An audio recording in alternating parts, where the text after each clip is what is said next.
As the man walked down the street, he accidentally bumped into someone coming his way. In that instant, he gained access to the other person's memories. Charlie's mind immediately picked up that this person had recently kidnapped 4 young women.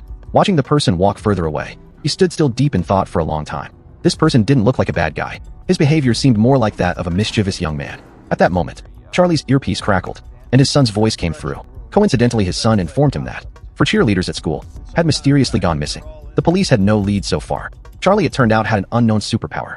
He could sense the most recent actions of a person with just a brief touch of their body. The person Charlie had bumped into on the street was named Kevin. Kevin had a horrific childhood. His father had walked out when he was a child, and his mother repeatedly abused him.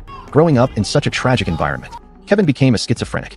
He had 24 different personalities living within him, each able to switch depending on the situation. The most terrifying of these was his beast personality. What Charlie sensed on the street was one of Kevin's childlike personalities. Through the memories he read, Charlie quickly tracked down the abandoned factory, where Kevin had been holding the young women. As usual, Charlie wore his raincoat, and with swift precision, he unlocked the chains that bound the young women. Just as they stood and prepared to flee, a strange sound came from the shadows. It was a roar like that of a wild beast.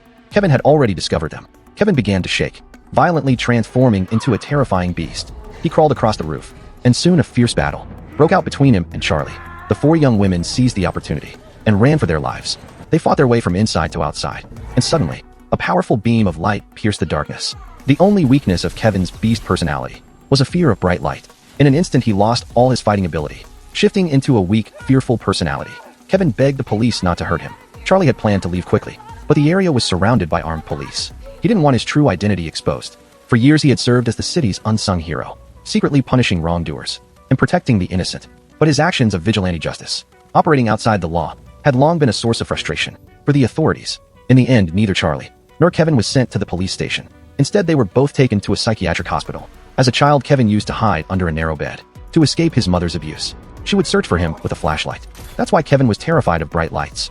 To prevent him from escaping the hospital room, his door was equipped with bright floodlights that stayed on 24/7. As for Charlie, his room was rigged with countless pipes. His only weakness was water, because he almost drowned as a child.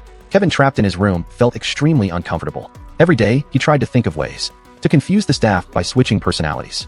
At first, he manifested the personality of a 9-year-old young man and tried to attack the staff when they weren't paying attention, but they quickly subdued him. Then Kevin shifted to another personality, a helpless one, asking why they were treating him this way. Just then a woman appeared. She claimed to be a psychologist. But who was this woman really?